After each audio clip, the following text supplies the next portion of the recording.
Welcome to the Bookshop at the End of the Internet. This podcast is dedicated to helping book lovers discover new authors. Like all the best bookshops, this podcast is filled with all kinds of books and all kinds of authors. So tune in, browse around, find a new author, and discover a new favorite book at the Bookshop at the End of the Internet. I'm Stacey Horan, author, book lover, and host of the Bookshop at the End of the Internet. This is episode number 215. For more information about this or any of our episodes, go to my website, staceyhoran.com. If you enjoy the podcast, leave us a review, like us on social media, and share us with your friends, family, and fellow readers.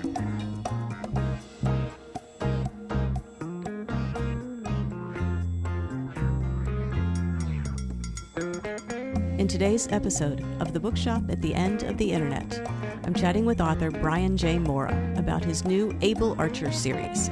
The first two books, The Able Archers and The Righteous Arrows, are available now. The Able Archer series is a work of historical fiction based on certain real-life events in the 1980s, in particular, the Soviet nuclear crisis in 1983 and the Soviet Union's brutal war in Afghanistan. The protagonist in the series, CIA officer Kevin Cattani, is inspired by Brian's own experiences as a former U.S. intelligence officer during that period. Cattani's Soviet counterpart, Ivan Levchenko, is based on Brian's own memories of various KGB and GRU officers, many of whom defected from the Soviet Union. Written as a thriller, the series begins with the end of the détente between the U.S. and Soviet Union in the early 80s that put both countries on a collision course for confrontation. That period of time has been described as one of the most dangerous in human history. In this episode, I'll chat with Brian about his writing journey, the very personal meaning behind the name of his main character, and his plans for the rest of the series, which may include such events as the fall of the Berlin Wall and the Persian Gulf War, as well as a few other things coming up.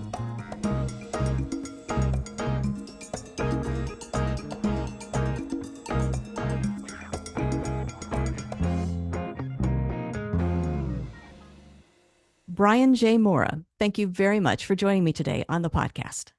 Well, thank you very much, Stacey, and thank you for the invitation. Happy to be with you. I thought what we could do today is talk about your new series, the Able Archer series. What I'd like to do, since you have two books in this series that are out and available, I'd like to talk about this series in general. So if you don't mind, maybe give us an overview of this series, and let's talk about the inspiration for you when you started writing it. Sure. Yes. Well, I'm happy to do that. The Able Archer series, and as you said, there are two books that have been released. It takes place during the late Cold War period, which is a period that, interestingly, a lot of people don't really know that much about, but it covers the decade of the 1980s and actually into the 1990s, the immediate post-Cold War era. The motivation that I had in writing the first book, and I guess that's a good place to start, the first book is called The Able Archers, and it is about, in general, the 1983 Soviet nuclear war crisis, which almost no one knows about, but which is just as important in many ways and just as dangerous in many ways as the 1962 Cuban Missile Crisis. So part of my motivation in bringing the Able Archers to life was to entertain, of course, but also to educate people through an historical fiction lens about that 1983 crisis and how it has reverberations really to the present day, particularly with regard to the war in Ukraine and Russian threats about the use of nuclear weapons in Ukraine. So that was the initial motivation behind the series. And I should also point out that the series is heavily influenced by my own personal experience. And in the case of the Able Archers, I was a participant in many of the key events of that 1983 nuclear war crisis. And throughout the series, I really pivot off my own personal experience as an intelligence officer to try to personalize the experience for the reader and make it, not as cold and factual as a nonfiction book, but something that has characters, including the character who is based on me, that people can relate to. Let's talk about the characters. Let's start with the one that people may associate with you, but I'd like to talk about both of them in turn, if you don't mind. Yeah, oh, happy to do it. Well, the character who is based more or less on me and my experience, his name is Kevin Cattani, and I chose that name purposefully. My own name, Brian Morra, is a Celtic first name and an Italian last name.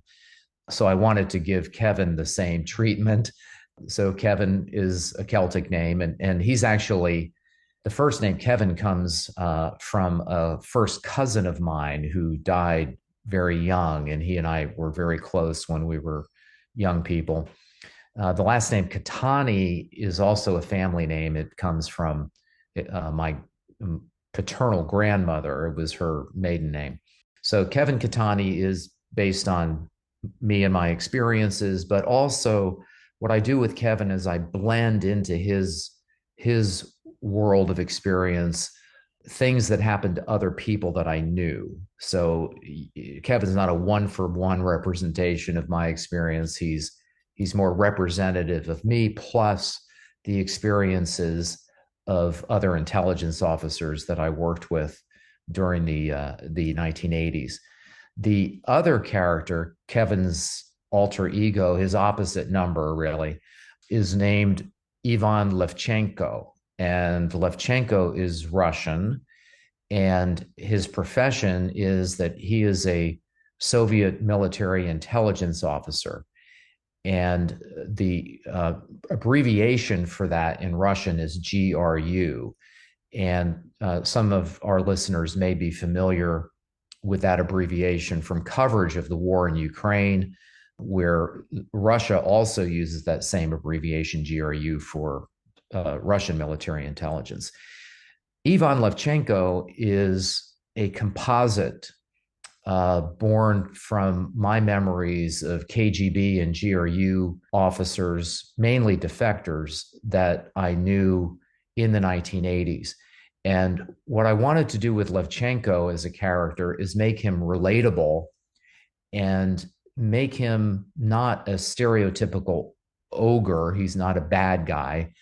I wanted to bring together the best traits of those Russian officers that I knew back in the 1980s and blend them into this melange that becomes Ivan Levchenko. So Levchenko is kind of my ideal of a Soviet GRU officer of the day, very highly educated, very sophisticated, multilingual, and so on. And he's older than Kevin Cattani during these books. He's about 20, close to 20 years older than Kevin is. And so he's much farther along in his career. And he's married, has a wife that he adores, and he's just in a different place in his life than Cattani is. And that's part of the dynamic that arises between the two men. Let's talk about the setting in which these characters reside. So, for probably a number of listeners, they remember the Cold War of the 1980s. But there are a vast number of readers out there that don't remember that, weren't alive during that time. So, can you brief us a little bit on the setting? What should readers keep in mind about that particular time period?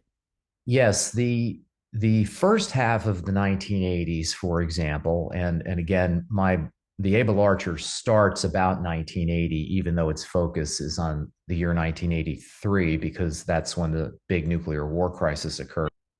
Mikhail Gorbachev, who was the last president of the Soviet Union, called that first half of the 1980s the most dangerous period in all of human history. And he called it that because we nearly went to nuclear war in 1983, the United States and the Soviet Union.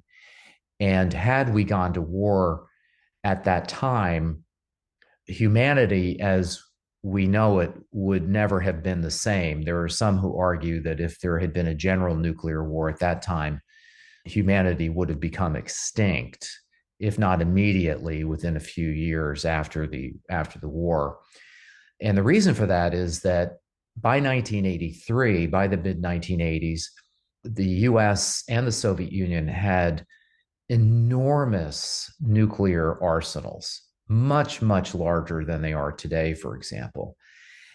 And they had the capacity to wreak just unimaginable destruction on the world. And so that's part of the setting for these books, is this specter of nuclear war, of a catastrophic nuclear war, kind of hung over the world. And by the early 1980s, Ronald Reagan was president of the United States. He was inaugurated in January of 1981, and he was elected partly on a platform of being very anti-communist, being very anti-Soviet. And he did not believe in détente. And détente was a lessening of tensions between the United States and the Soviet Union that had occurred from about 1969 to about 1980.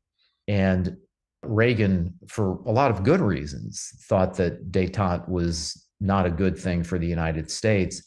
And actually, by the time Reagan comes to office in 1981, the Soviet leadership had come to the same conclusion on their own, that détente was dead and that confrontation was instead the order of the day between the Soviet Union and the United States. So the atmosphere, the environment was extremely tense and fraught with fear of confrontation that could lead to a devastating and catastrophic nuclear war. So that's the overall backdrop. For both of these books, The Able Archers, book 1, and The Righteous Arrows, book 2, for both of these, like you said, they're historical fiction. So they are based on actual events. And if readers remember the history or want to look it up, they know the general outcome of these stories. But what you've done for readers is fill in details that most people don't know. And so that's where the mystery and the tension lies in stories like yours, is filling in the gaps and giving readers sort of a behind the scenes peek as to what happened. Yes, that's exactly correct. And what I wanted to do in these books is put the reader right in the middle of the action. And the literary device I use to do that is through first person narration. And I have dueling first person narrators, Kevin Cattani on the one hand and Ivan Levchenko on the other. So the reader sees these events through the eyes of these two men who are experiencing the events while they're experiencing them. And I often say I want to put the reader right in the room or right in the setting with these guys and have them emotionally connect to what these people are going through as they're going through these life-changing experiences and potentially catastrophic experiences. So that's one aspect of the writing. And you're right, it is all of my books are based on real events. And I also include some features in my books that are more typically found in nonfiction books. I have an historical timeline, for example, that is the real events that readers can refer to in an appendix. And I also have a list of the key characters, which I thought would be helpful for orienting people that are not that accustomed to a lot of Russian names, for example. and helping them, see through who those individuals are and what their roles are. And many of the people that are in the list of key characters are real people. They're real Soviet leaders and officers, and the same is true on the American side. So I've tried to. Some people have even said, it almost reads like nonfiction, but it's exciting nonfiction. It's a story that really grabs you and won't let you go. And that's what I was going for, was this sort of blend of historical fiction written in a thriller type of way, so that it is suspenseful, even though people may ultimately know the outcome of the events.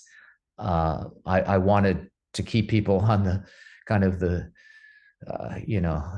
edge of their seats as they're reading, wondering, gee, I wonder really how this. Well, I kind of know how this turns out, but it seems like there are lots of cliffhangers in the books as well that are, again, based on real events. Right, right. How did we get there, and how close did we come? Yes, Yeah. yes.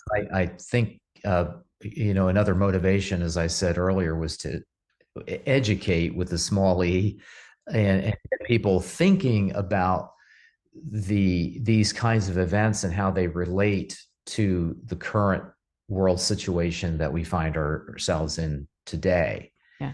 And that there are people today trying to deal with these situations in much the same manner that Kevin Cattani and Ivan Levchenko were dealing with them back in their time. Yeah.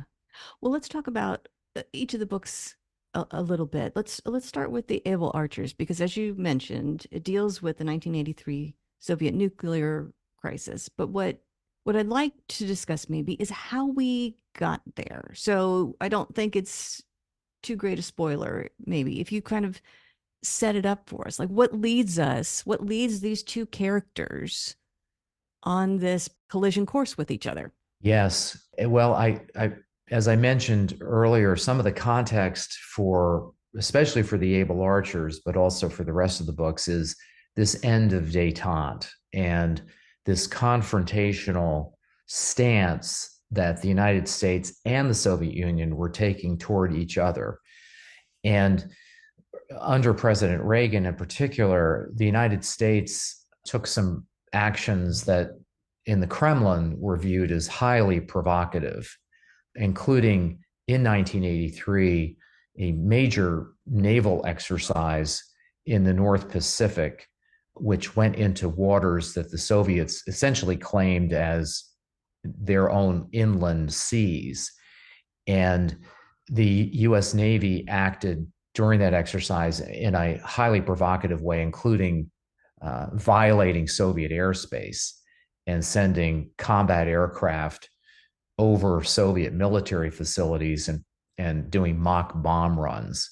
So the US was being very provocative. The Soviets were doing things around the world, and particularly in Central America, in Cuba, and so on, that were also very highly provocative. And the two sides did not trust each other at all.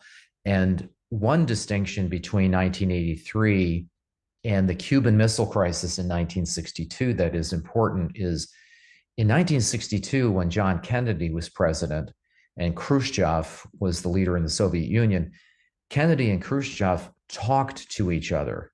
They were in almost daily communication during the Cuban Missile Crisis. During 1983, Ronald Reagan and his opposite number in the Soviet Union, a man named Yuri Andropov, were not in communication at all. There was zero communication, which is very similar to the situation today between Moscow and Washington, frankly, between Putin and whoever is in the White House. So one of the scariest things about 1983 is that events were occurring and no one was minding the store, in a sense. And in the fall of 1983, when these events reached a crescendo, the two sides were extremely antagonistic toward each other over what I call the trigger event for the 1983 crisis, which was on the 1st of September 1983. The Soviet Air Force shot down a Korean civilian airliner, a 747, just north of Japan, killing 269 civilians, including 62 Americans. And once that occurred, that was the final straw, in a sense, for Reagan and Andropov. They decided there was no point in having any discussions with the opposite side. And what then occurred during the fall months is that culminating in November of 1983, we nearly stumbled into a general nuclear war, and neither side knew it. Neither side really knew that we were that close to a general nuclear war. Actually, the Soviets were better informed than we were, frankly. And that's a contrast with the 1962 situation over the Cuban missiles, the Soviet missiles in Cuba, where, again, Washington and the Kremlin, they knew what was going on. And it was very public, their diplomacy, their messaging back and forth to each other. Some of it was secret, but much of it was public. And so people knew there was a crisis and knew that Kennedy was trying to diffuse it. In 1983, the White House didn't even know we were in a crisis.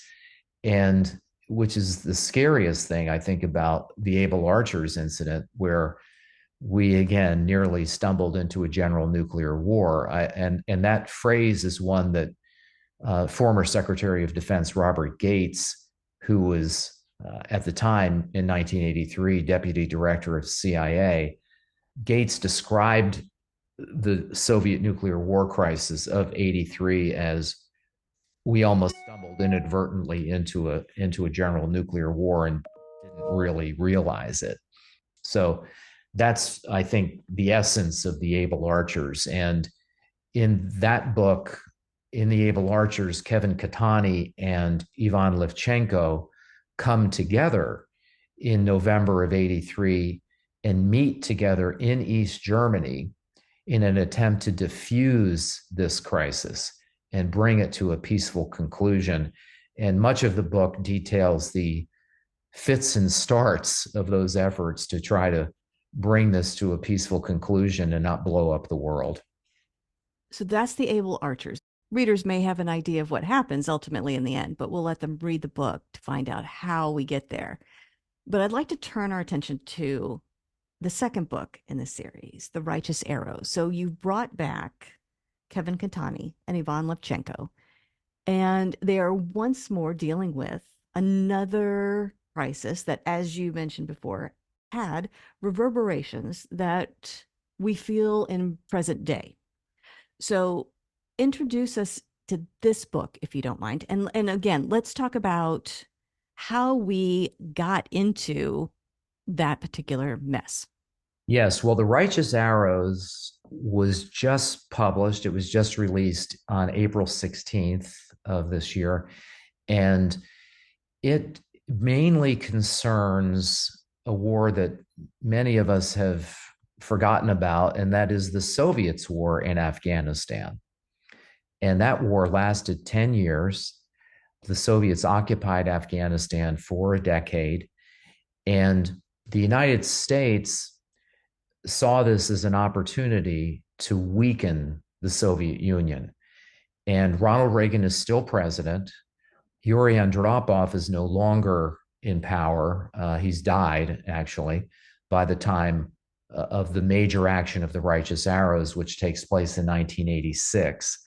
The book, The Righteous Arrows, opens actually just a few months after the Able Archers concludes. And the first part of the book explains how, while it appeared that the crisis ended in November of 1983, we now learn that it didn't quite end, and that Kevin Cattani is still dealing with a Soviet nuclear threat going into 1984. But then the rest of the book does transition to Afghanistan. And what Kevin Cattani sees as he is working with CIA in Pakistan to supply the Islamic rebels who are fighting the Soviets. Cattani is working to supply them with advanced weapons, including surface-to-air missiles that will take down Soviet aircraft.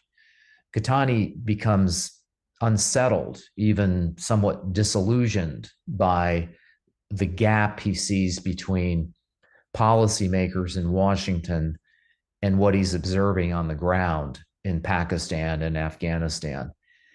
And he's now on the opposite side from Ivan Levchenko.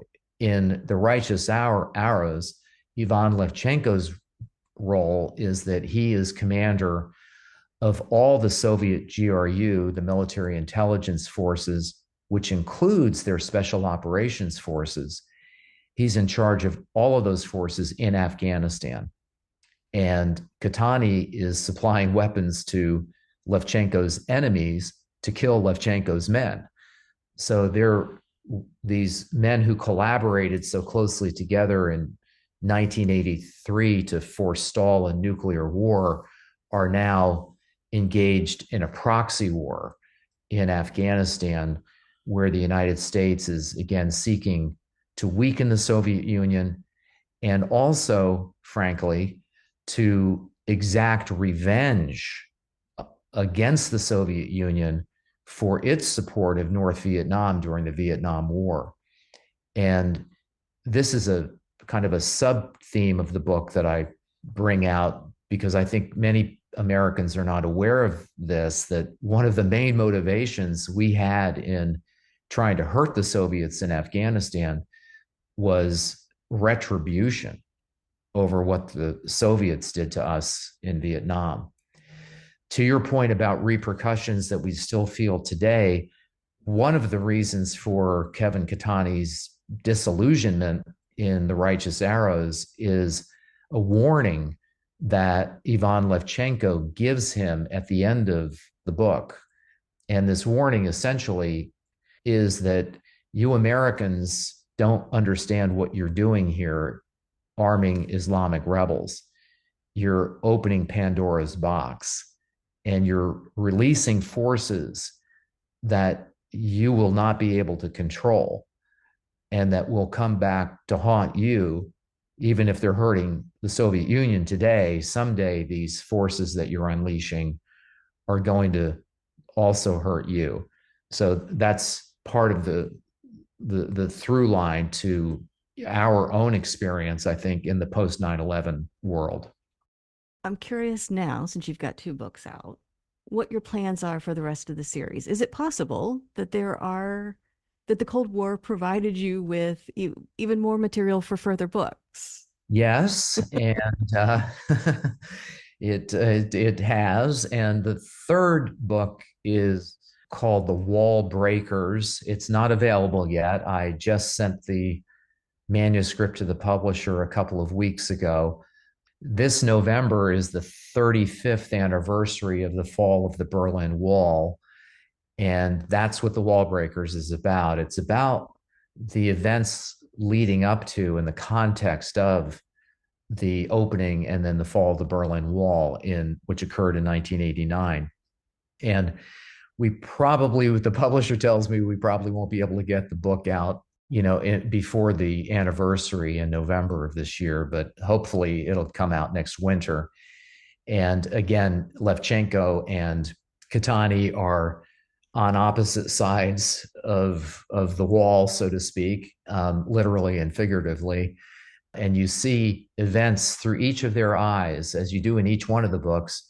But this time you're seeing the crumbling of the Soviet Empire, and you're seeing it through Levchenko's eyes and through Cattani's eyes, and which eventually leads to the fall of the Soviet Union. So that's book 3, and then I'm working assiduously now on book number 4, which is largely set. It's set in 1990 and 91, and it's largely about two major events. One is the Persian Gulf War, also known as Desert Storm, and another event that occurred in 1991, which was the fall of the Soviet Union. And those two events, the Persian Gulf War, the first war in Iraq, and the fall of the Soviet Union, are actually quite related. Those events are related in history, and I'll try to bring that out in this book. So those are the four that are kind of in the hopper, and I've got plans for two or three more books beyond that, but we'll see how far I go into the 1990s. But that's I think what I'll probably do eventually is have the series end at 9/11. Okay. I All think. right. Well, that should keep you busy for a while. You've still got a lot of Yes, ground to cover. yes, I do. I would like to ask, since your experience, your background is as a intelligence officer, and you've been drawing on your own experiences in writing these books. I'm curious how the act of writing, the job of being a writer, an author, compares to these experiences that you've had in the past. I imagine in some ways they're not nearly as exciting on a day-to-day basis, but they're probably also a lot less dangerous, the job you're doing today. Yes, yes, yes. Writing has its own dangers, but most of them are not lethal. Right. So, um, it's been fascinating. I mean, I when I started this journey, I when I started writing The Able Archers, I thought initially I would probably write a nonfiction treatment, and for a variety of reasons, I decided to go the historical novel route, and I'm glad I did.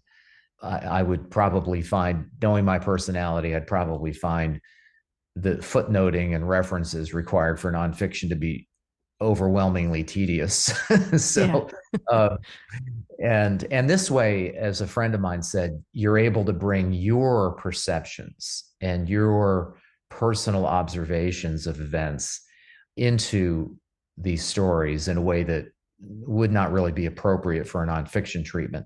So I'm really enjoying that, and I enjoy writing. I've always liked to write. I just started writing fiction though with The Able Archers, and have been fortunate that it's been very well received and won some awards and that sort of thing, which is important for a writer's self-confidence, if nothing else, right? And so I enjoy it a lot, and I love history, and I love the blending of history with personal experience. So it's a real joy for me to write these books. And I must also point out that my wife Tracy is a partner in crime on this. She's my story editor, and I bounce ideas off of her. And she is a voracious reader of fiction.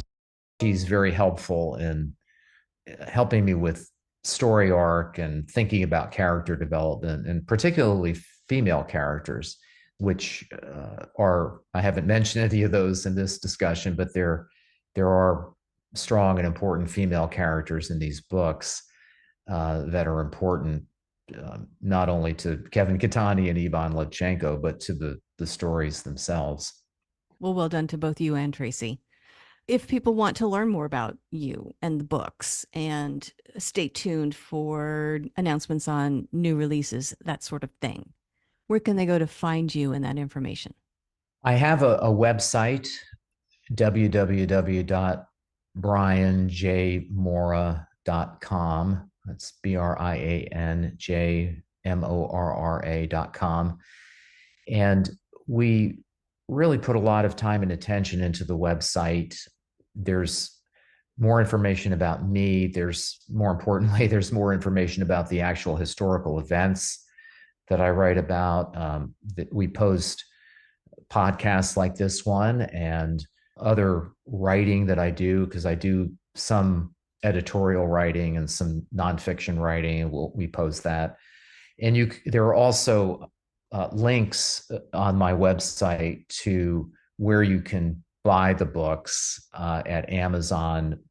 Bookstore is another one, barnesandnoble.com, booksamillion.com, and so forth. So they're easily accessible there. And The Able Archers is available in all formats, including a really excellent audiobook. And I can say that because I had nothing to do with it. But the audiobook is read by two actors, one American who reads Kevin Cattani's narration and a Russian actor who reads Ivan Levchenko's.